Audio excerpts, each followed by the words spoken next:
Mateus capítulo 5, vamos ver o versículo 48.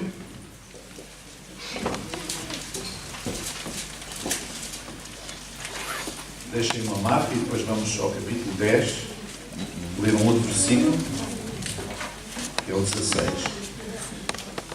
Mas é São Mateus capítulo 5, versículo 48, diz assim: sede vós, pois, perfeitos.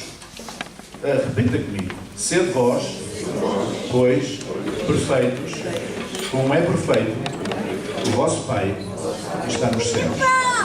E depois, Mateus 10, versículo 16. Eis que eu vos envio como ovelhas ao meio de lobos, portanto, sede prudentes como as serpentes e simples como as pombas. Até aqui a palavra do Senhor. Senhor, vamos ao nosso entendimento, Senhor, e ao nosso Espírito, a Tua palavra esta manhã, Senhor. Que ela possa fazer morada, que ela possa desafiar-nos, confrontar-nos, ensinar-nos, corrigir-nos, iluminar o nosso caminho para esta manhã. Te peço em nome de Jesus que assim seja. Amém. Podem sentar.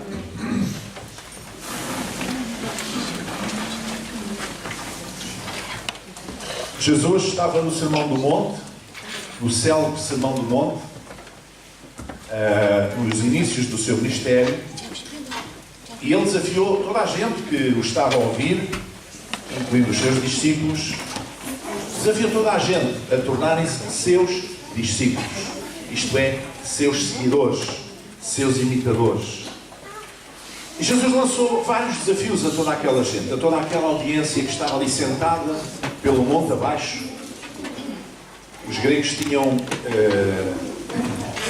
por hábito criar, ainda hoje se formos à Grécia antiga, vê-se aqueles anfiteatros, não é? E os atores, para peças de teatro, e os atores falavam, sem sistemas de som nenhuns, sem microfones, amplificação de som, nada. Mas aquilo estava construído em sistema de anfiteatro, e os atores estavam cá em baixo, representavam, falavam alto, não é? E toda aquela gente ouvia, porque aquilo estava feito de maneira que a voz fosse projetada. Eu acredito que Jesus estava a falar no monte e toda a gente estava por ali assentada. E Jesus fez vários desafios. E eu gostaria de destacar 3 desses desafios apenas esta manhã. Desafios que às vezes nos podem frustrar se não forem compreendidos. Nos podem levar quase que a desistir se nós não compreendermos o que é que Jesus está a dizer. E eu creio que por vezes é isso que acontece. O primeiro versículo que nós lemos: sede vós, pois, perfeitos, diga comigo, perfeitos, como é perfeito o vosso Pai que está nos céus.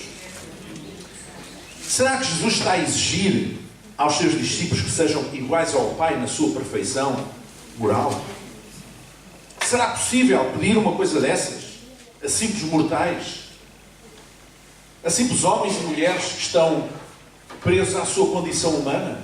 Será possível pedir a essas pessoas que tenham o mesmo padrão de perfeição moral como tem o Pai?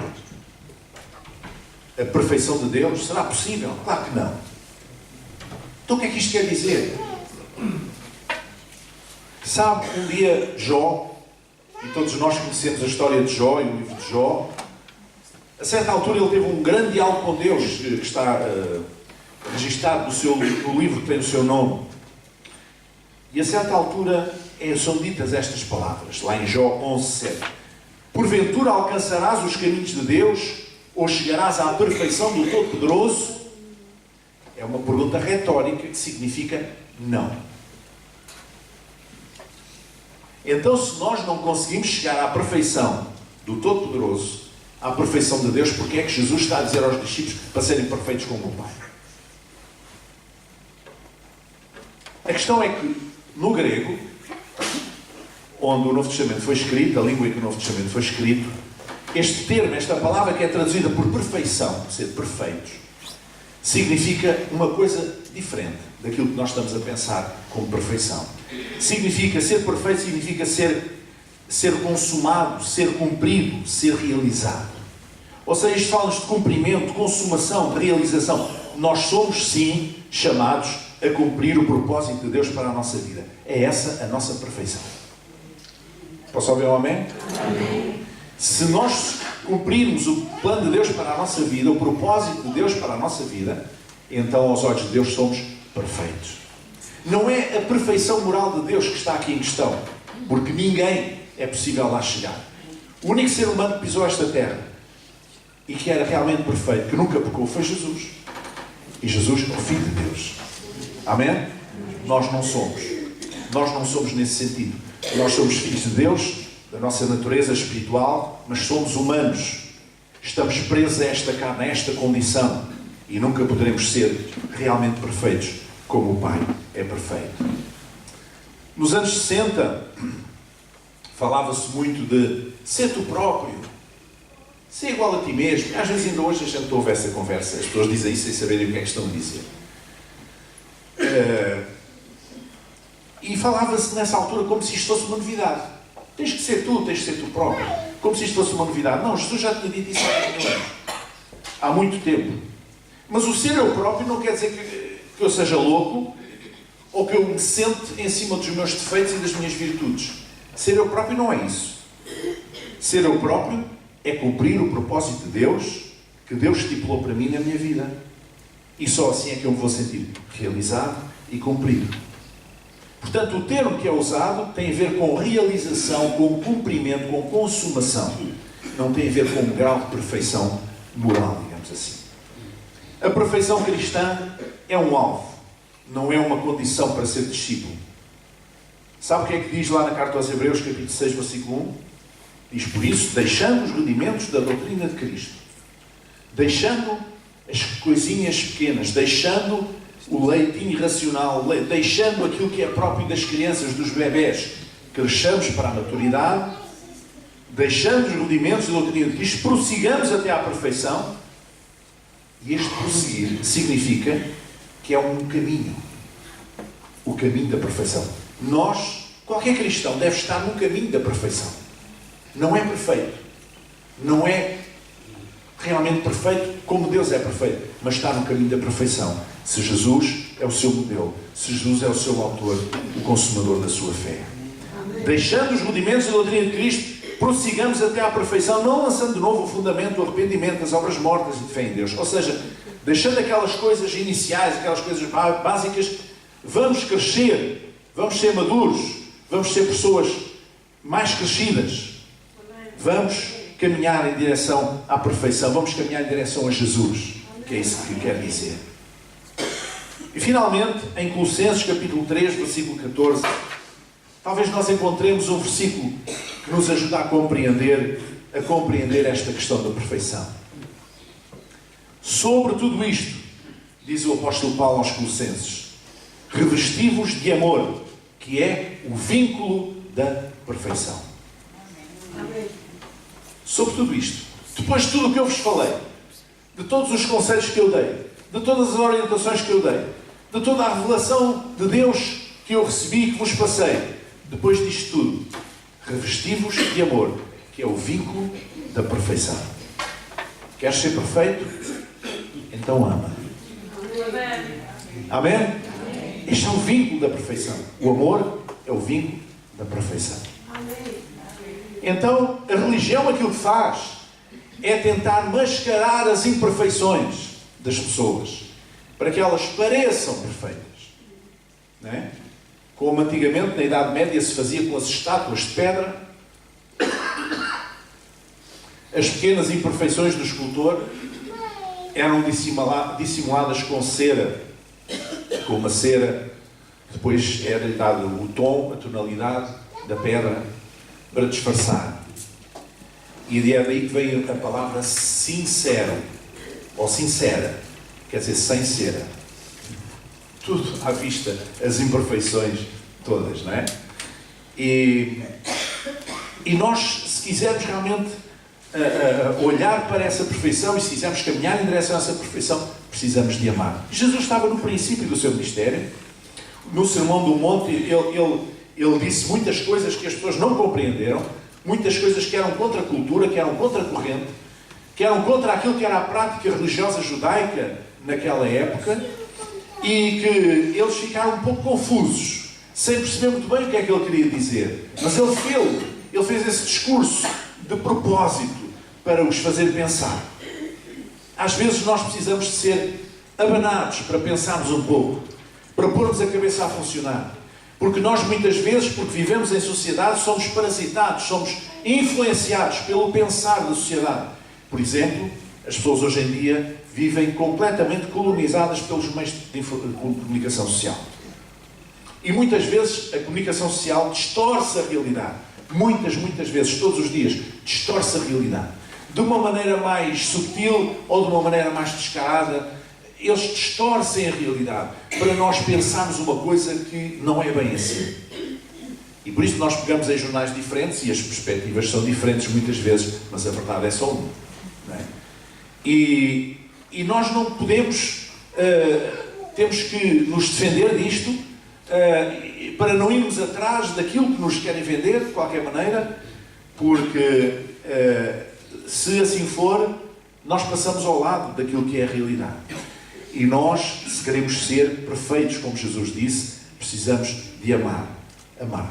Mas este desafio à perfeição que Jesus faz é o desafio ao cumprimento do propósito de Deus na nossa vida. Isso é que significa lá, aquela palavra que lá está, que está traduzida de uma maneira pouco clara, é isso que significa ser realizado.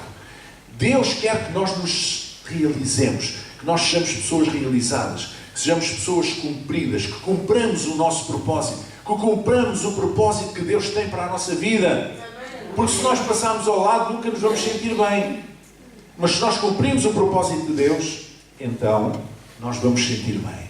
Isto não tem a ver com ter muito dinheiro, ter pouco dinheiro, ter muita instrução ou ter pouca, ser mais bonito ou menos desfavorecido pela beleza. Não tem nada a ver com isso. Tem a ver que se nós cumprimos o propósito de Deus na nossa vida, nós estamos bem connosco e estamos bem com Deus. Amém. O segundo aspecto foi no versículo 10 que nós lemos, 10, 16. Eis que vos envio como ovelhas ao meio de lobos, portanto, sede prudentes como as serpentes. Eu não gosto muito desta comparação das serpentes, porque a serpente é um animal que eu não aprecio particularmente, não é? E as mulheres, então, normalmente, não só não apreciam, como têm horror. A maior parte delas, segundo me parece. Mas, claro que Jesus está a fazer uma comparação para eles compreenderem. Prudentes como as serpentes.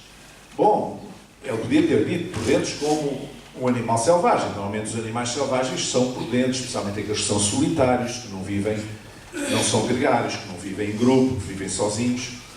Estão sempre atentos a qualquer ruído, a qualquer coisa que vejam, a qualquer perigo que possa surgir, especialmente se não são predadores, se não são animais predadores. Eles estão sempre atentos, estão sempre muito... Mas eles, prudentes como as serpentes. Mas será que era necessário Jesus dizer às pessoas para serem prudentes? Será que isso é uma marca do discipulado? Não é a prudência uma condição normal de todas as pessoas? Não é normal que nós sejamos prudentes, especialmente em situações mais confusas, mais críticas?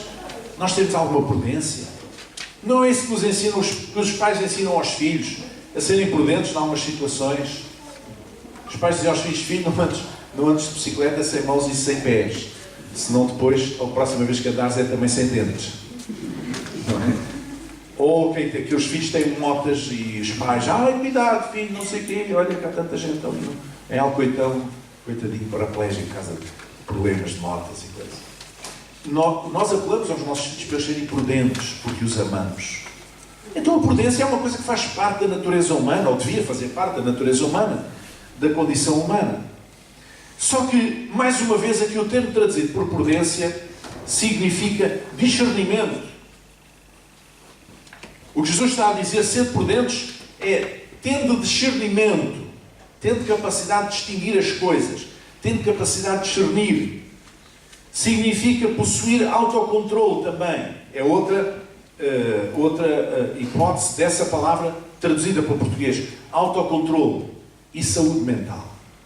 Isto é o que significa aquela palavra que foi traduzida por prudência. Então tem muito mais a ver do que a prudência. Não é ser prudente no sentido, ai, cuidado a atravessar a rua, prudência a atravessar a rua. Não tem nada a ver com isso. tem a ver com discernimento. E nós aprendemos na carta aos Coríntios, o apóstolo Paulo, a escrever à comunidade cristã de Corinto, diz para eles pedirem a Deus os carismas, os dons do Espírito Santo. E um deles é o discernimento de espíritos, ou seja, a capacidade de distinguir, de discernir. Quando nós estamos a falar com uma pessoa e muitas vezes essa pessoa tem uma conversa muito bonita, etc. Mas é importante, às vezes nós temos a sensação que a pessoa nos está a querer enganar. Está-nos a vender um peixe, enfim, que não está muito bom já. E nós ficamos de pé atrás e pensamos, e muitas vezes eu tenho dito a Deus, Deus dá-me discernimento de espíritos, nesta hora. Para ao falar com esta pessoa eu tentar perceber o que é que se passa no coração. Qual é a sua motivação? Qual é a sua intenção? Porque de boas palavras, costuma-se dizer, está um inferno cheio. De boas palavras enganam-se as pessoas, muitas vezes, no dia-a-dia, na vida em sociedade. E nós precisamos de discernimento para entender o que é que se está a passar ali. Qual é a intenção daquela pessoa? Porque as pessoas, quando querem enganar, quando querem passar a perna, elas não dizem isso, obviamente. Elas tentam enganar mesmo. Até às vezes com uma meia-verdade, ou com uma verdade se pode enganar alguém. O que interessa é o intuito do coração. E nós devemos discernir, ter esse discernimento de espíritos, ter essa capacidade para discernir. Mas a palavra significa também possuir autocontrole. No fundo, Jesus está a dizer, tendo capacidade de discernir as intenções das pessoas à vossa volta e sejam controlados, tenham um controle sobre as vossas emoções. Controle sobre as vossas emoções. Quem não tem Deus, até às vezes gaba-se das reações emocionais que tem, porque acha que eu sou assim, eu sou um ser humano, e portanto isto é normal. Para ter reações que nem uma criança deveria ter, e que se uma criança tivesse, levava 2 palmadas no rabo. Então, muitas vezes as pessoas têm esta atitude. Mas nós somos chamados a ter autocontrole. Aquilo que é chamado mais adiante nas bem-aventuranças a capacidade de a temperança, o autocontrole. Nós somos responsáveis pelos nossos atos, pensamentos, intenções do coração, pelas nossas palavras. Somos responsáveis por aquilo que fazemos. Somos responsáveis por aquilo que não fazemos e devíamos ter feito, o chamado pecado por omissão. E se não podemos controlar os pensamentos todos, podemos, pelo menos, lutar contra eles. E pedir a Deus que nos ajude a afastar os maus pensamentos. Mas somos senhores, responsáveis das nossas ações. Não podemos dizer, eu fiz isto, mas eu estava de cabeça perdida. Qual a cabeça perdida? Se tem a cabeça em cima dos ombros ainda, não tem? Então, use-a. Esta capacidade de autocontrole, esta capacidade de controlar as suas emoções, isso é importante. E é importante para a nossa saúde mental. Nós somos chamados, sim, a ser capazes de discernir aquilo que se passa à nossa volta. E até aquilo que se passa em nós, dentro de nós. Somos chamados a ser capazes de nos controlar, ter presença de espírito em momentos de crise. E somos chamados a manter o equilíbrio. E isso é a nossa prudência. Portanto, quando Jesus diz ser prudentes, não é, cuidado, vão um pezinho à frente cada vez, a atravessar a rua, vejam lá. Não é isso. É toda uma sabedoria de vida que Jesus está a passar aos seus discípulos. E que é muito mais do que o simples conceito de prudência. E o mesmo versículo diz, sede simples ou inofensivos, noutras traduções, como as pombas. Será que Jesus estava a dizer aos discípulos e aos seus ouvintes, àquela multidão, que eles deviam ser pessoas simples? Faz muito sentido? Faz sentido isto? Não me faz muito sentido. Jesus está a dizer, sejam pessoas simples. Bom, eu conheço pessoas que são simples e conheço pessoas que são muito complicadas. Da sua personalidade, do seu temperamento, da sua maneira de ser, enfim. Não, quer dizer mais do que isto. A palavra que é traduzida por simples significa uma outra coisa, sede genuínos, ser sem mistura. Significa literalmente ser sem mistura. Somos chamados, sim, a não nos deixarmos adulterar, a sermos genuínos. E nós tendemos a imitar os comportamentos do mundo à nossa volta. E essa é uma grande influência também. Não é só a questão da verdade, dos meios de comunicação. É também a influência sobre os nossos comportamentos. E, portanto, ao sermos influenciados pelos comportamentos do mundo, pela filosofia do mundo à nossa volta, do mundo sem Deus, ao sermos influenciados, nós perdemos a nossa simplicidade em Cristo. E Deus ama gente simples. Deus procura gente simples, neste sentido. Gente que não se deixa adulterar. Gente que não se deixa misturar. Gente cuja consciência não se deixa confundir, por muito que sejam as forças à nossa volta, por muito que a comunicação social, por muito que as pessoas de referência na sociedade nos queiram influenciar. Aquilo que Jesus está a dizer, não se deixem influenciar por ninguém na sociedade. Sede simples, sede genuínos, sede sem mistura. Amém? Os discípulos de Jesus são chamados a serem pessoas realizadas, a serem pessoas que controlam as suas emoções, a ser pessoas que nunca deixam de ser autênticas. Amém? E quando nós chegamos aqui podemos pensar, bom, aqueles que ouviram dizer, ser perfeitos como o nosso Pai, dizem, eu não consigo, por isso, olha, ou vou-me embora, saio deste caminho e volto para trás e desisto deste caminho, ou então vou-me tornar um hipócrita religioso, vou andar por aqui, pronto, já sei que não consigo ser como Deus, por isso, olha, sou aquilo que sou, pronto. Não é? E nenhuma destas atitudes é a atitude que Jesus pretendeu. Jesus não pretendeu desencorajar alguém de o seguir, muito menos pretendeu que se tornassem hipócritas religiosos, porque ele combateu sempre a hipocrisia religiosa dos religiosos da sua época. Não. Aquilo que ele quer dizer é outra coisa. E é bom nós percebermos, entendermos aquilo que Deus diz na sua palavra. Porque este desafio é um desafio que está à nossa altura. Quando Jesus diz para nós sermos pessoas realizadas, para nós deixarmos que Deus cumpra o seu propósito na nossa vida, isso é um desafio que está na nossa mão. Ser perfeito como Deus não está na nossa mão. Nunca seremos, como diz Jó, não seremos capazes disso, porque somos humanos. Mas que Deus cumpra o seu propósito na nossa vida, está na nossa mão. Senhor, qual é o teu propósito na minha vida? Agora que eu dei a minha vida a ti, o que é que tu queres fazer na minha vida, Senhor? Como é que tu queres usar a minha vida? Eu estou aqui, eu quero te servir. Tu és o meu Salvador. Eu amo-te. Eu quero viver para ti. Senhor, eu sei que tu tens um propósito na minha vida. Por isso, Senhor, eu quero cumprir esse propósito. Mostra-me, revela-me qual é o teu propósito na minha vida, para que eu possa cumprir. Amém? E a segunda parte parece uma coisa disparatada, pedir para serem prudentes ou para serem simples.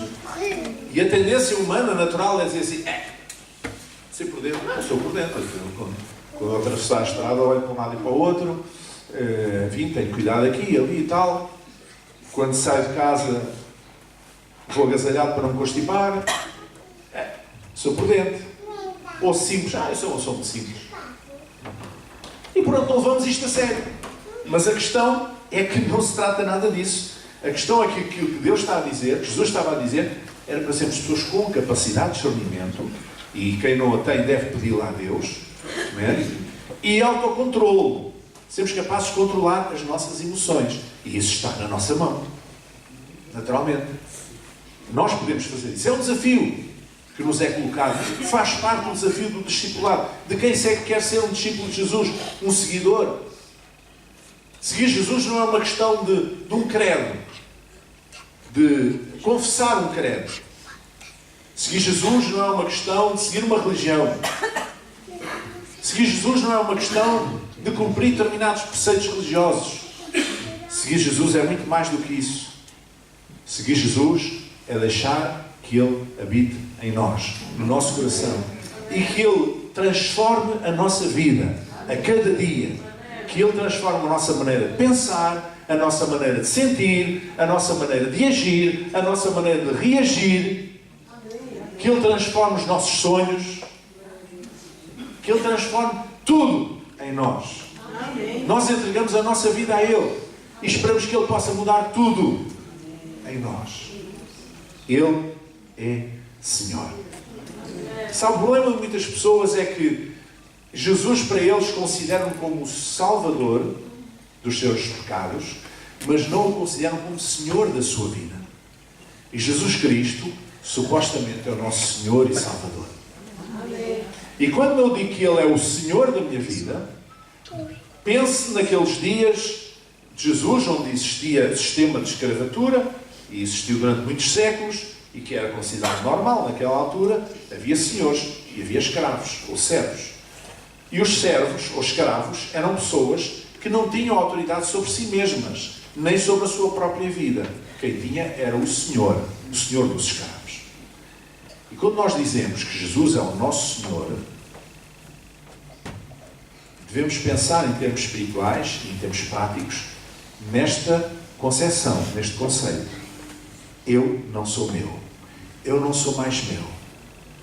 Eu pertenço a Ele. Amém? É isso que diz a palavra.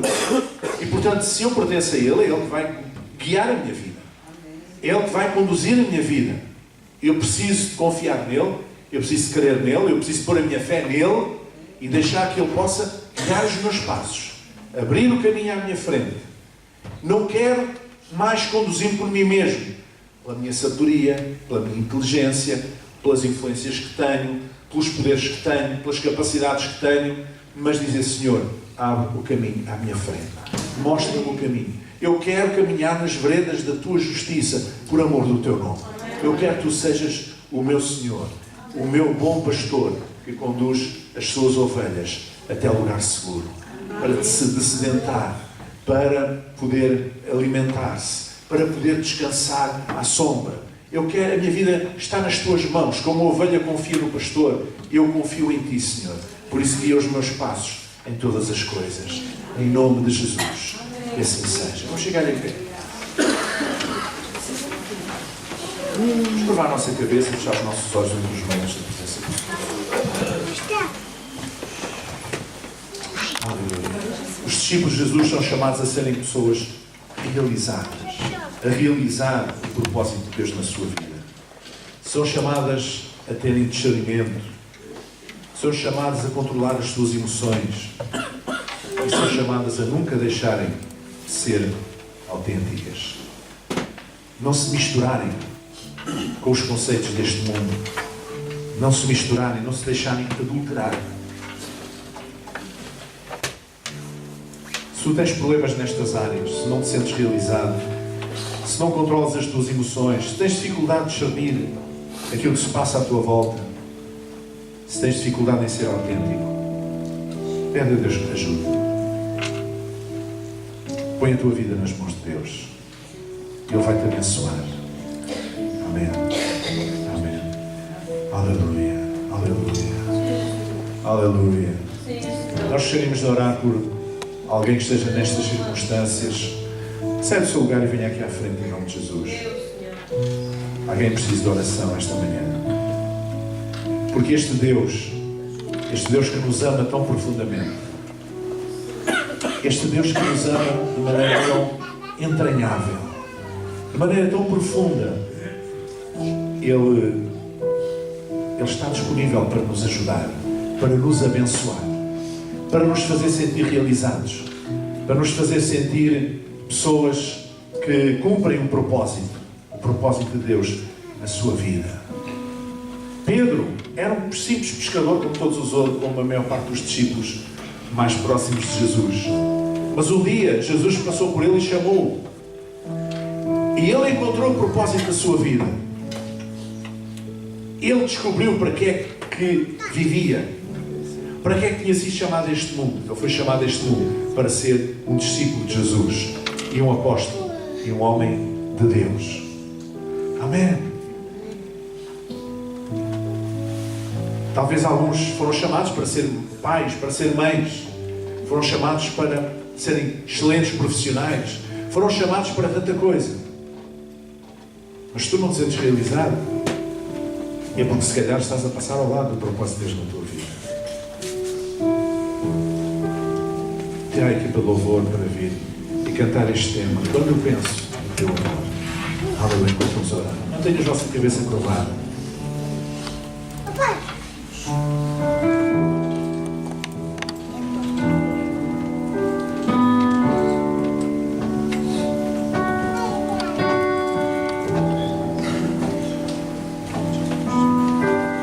Obrigado, Jesus, porque tu nos tens chamado à tua presença. E tu tens um propósito para cada vida, Senhor.